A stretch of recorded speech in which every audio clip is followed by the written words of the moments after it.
దెయ్యం భ్రాంతి. కాళిందీ నదీ తీరాన పుంజిక అనే గ్రామంలో ప్రజ్ఞావంతుడు అనే బ్రాహ్మణుడుండేవాడు. పేరు గొప్పేగాని ఆ బ్రాహ్మడు ఎందుకు పనికిరాని దౌర్భాగ్యుడు. కాకి ముక్కుకు దొండపండు కట్టినట్టుగా ఆ పనికిమాలిన వాడికి సులోచన అనే పిల్లనిచ్చి వివాహం చేయటానికి నిశ్చయించారు. సులోచన రంభలాంటి పిల్ల. అయితే ఆమె తల్లిదండ్రులు ప్రజ్ఞావంతుడు ఎరిగిన వాడని, పిల్ల ఊళ్ళోనే ఉంటుందని ఆలోచించి సంబంధం నిశ్చయించారు. ముహూర్తం నిశ్చయమైంది. సులోచనను పెళ్లి కూతుర్ని చేశారు. ఆమెకు ఈ పెళ్లి ఎంతమాత్రం ఇష్టం లేదు. కాని తన మొర ఆలకించేవారు లేరు. అందుచేత ఆమె ఆత్మహత్య చేసుకోవటానికి నిశ్చయించింది. పెళ్లినాడు ఉదయం మసక చీకట్లో ఆమె బిందె చంకన పెట్టుకొని కాళిందీ నదికి వెళ్ళింది. బిందె ఒడ్డున పెట్టి నదిలోకి ఉరకబోతూ ఉండగా వెనక నుంచి ఎవరో ఆమెను పట్టుకున్నారు. సులోచనను ఆ విధంగా ఆత్మహత్య చేసుకోకుండా ఆపినవాడు విత్తకర్మ అనే యువకుడు. అతడు దక్షిణాన కుంభకోణం నగరంలో వ్యాపారం చేస్తూ అక్కడే ఉండిపోయాడు. అతను పెళ్లి చేసుకునే ఉద్దేశంతో స్వదేశానికి వచ్చాడు. చాలామంది కన్యలను చూశాడు. కానీ అతనికి ఒక్కరూ నచ్చలేదు. ఇంకా ఇతర గ్రామాలలో చూద్దామని అతను గుర్రం మీద నది వెంబడి వస్తూ దూరం నుంచే సులోచనను చూసి ఆగి గుర్రం దిగి ఆమెను సమీపించాడు.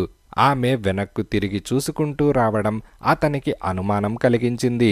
అతను అలా అనుమానించబట్టే దేవుడల్లే అడ్డుపడి ఆమె ప్రాణం రక్షించగలిగాడు. పెళ్లికూతురి వేషంలో ఉండి ఇదేం పని, నువ్వెవరు అని విత్తకర్మ సులోచనను అడిగాడు.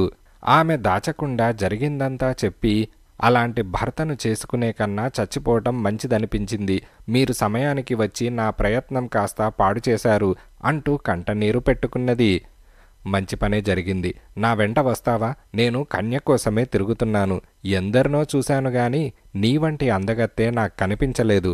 దక్షిణ దేశంలో మీ వాళ్లకు దూరంగా ఉండటం అభ్యంతరం లేకపోతే నిన్ను తీసుకుపోయి పెళ్లాడతాను అని విత్తకర్మ అన్నాడు. ఆత్మహత్య చేసుకుందామనుకున్నప్పుడే నేనందరినీ వదిలేశాను. వారు నాకు చేసిన మేలేమిటి? నన్ను చావనిచ్చారు కారు గనక ఇక నన్ను మీరే భరించి భార్యను చేసుకోండి అని సులోచన అన్నది. విత్తకర్మ ఆమెను తన గుర్రం మీద ఎక్కించుకొని తెల్లవారే లోపునే 3 గ్రామాలు దాటి నేరుగా కుంభకోణానికి వెళ్ళిపోయాడు. వారిద్దరూ బయలుదేరిన కొంతసేపటికి ఊళ్ళో వాళ్ళు కొందరు రేవుకు వచ్చి ఒడ్డున ఉన్న బిందెను చూశారు. ఎవరో ఏట్లో పడిపోయారని ఊరంతా చెప్పారు. బిందెను బట్టి సులోచన ఎక్కడా కనిపించకపోవటాన్ని బట్టి పెళ్లి కూతురే ఏటికి ఎరాయిందని రూఢి అయిపోయింది. పెళ్లికని వచ్చిన దూరపు బంధువులంతా తలా ఒక రకంగా సులోచన చావును గురించి ఆశ్చర్యంగా చెప్పుకొని ఎవరి దారిన వాళ్ళు వెళ్ళిపోయారు. ఎటువంటి అప్రయోజకుడికైనా చేసుకుంటానంటే పిల్ల దొరక్కపోదు. కొంతకాలం గడిచాక రాధ అనే పొరుగురి పిల్లను ప్రజ్ఞావంతుడికిచ్చి పెళ్లి చేశారు. ఆమె కాపురానికి వచ్చి గర్భవతి కూడా అయింది. గర్భవతులకు ఆరోగ్యం సరిగ్గా ఉండదు. రాధకు వేవిళ్ళు చాలా తీవ్రంగా వచ్చాయి. ఆమె భయపడసాగింది. దానికి తగినట్టే అమ్మలక్కలు చేరి, పిచ్చిదానా, గర్భిణిగా ఉండి ఆ రేవుకెందుకు వెళ్ళావు? సులోచన అక్కడ దెయ్యమై తిరుగుతున్నదని నీకు తెలియదా? పెళ్లి కాబోయే క్షణంలో బలవంతపు చావు చచ్చింది. దానికి కాబోయే మొగుణ్ణి చేసుకున్నావు గనక నిన్ను పీడించి తీరుతుంది అని రాధకు పిరికి మందు పోశారు. రాధకేగాక కడుపులో ఉండే బిడ్డకు కూడా అపాయం జరుగుతుందేమోనని ప్రజ్ఞావంతుడు అంజనాలు వేయించాడు. సోదె అడిగించాడు. ఎంతమందిని అడిగినా అందరూ సులోచన దెయ్యమై పట్టిందని చెప్పేవాళ్లే. ప్రజ్ఞావంతుడికి దెయ్యంలో బాగా నమ్మకం కుదిరింది.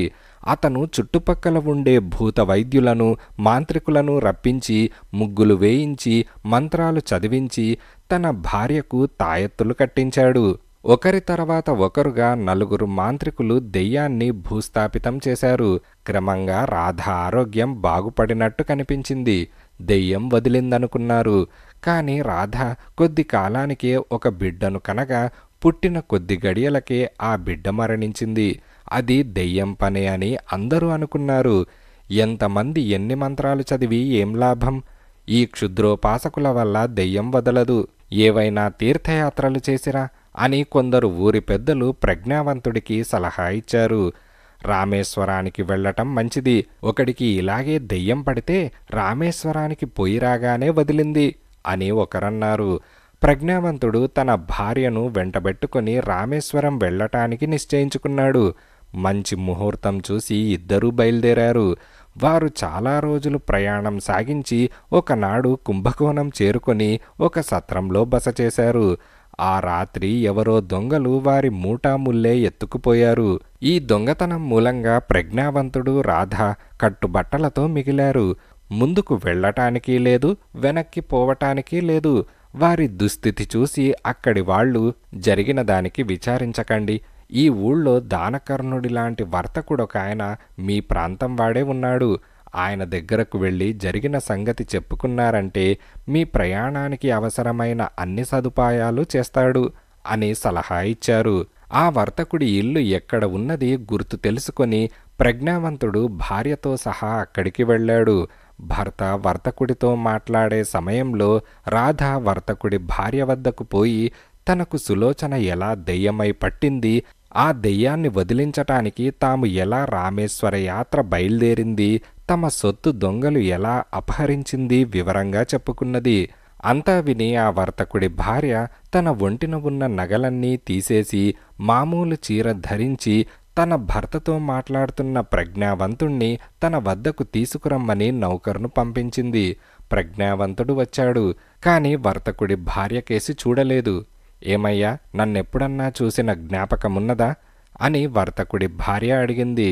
ప్రజ్ఞావంతుడు ఆమె కేసి కొంచెం సేపు చూసి సులోచన అని గుర్తించి నోట మాట రాక రాతి బొమ్మలాగా నిలబడిపోయాడు. సులోచన రాధకేసి తిరిగి, చూశావా అమ్మ, నేను దెయ్యమై పట్టాననే భ్రమతోనే మీరు ఇన్ని తిప్పలు పడుతున్నారు. దెయ్యమంటే భ్రమేనని ఇప్పటికైనా తెలుసుకొని ఇంటికి పోయి సుఖంగా ఉండండి అంటూ ఆ దంపతులకు తన వృత్తాంతమంతా తెలియజేసింది. ప్రజ్ఞావంతుడు రాధ 2 రోజుల పాటు సులోచన ఇంట అతిథులుగా ఉండి ఆమె వద్ద తిరుగు ప్రయాణానికి డబ్బు తీసుకొని తమ గ్రామానికి వెళ్ళిపోయారు.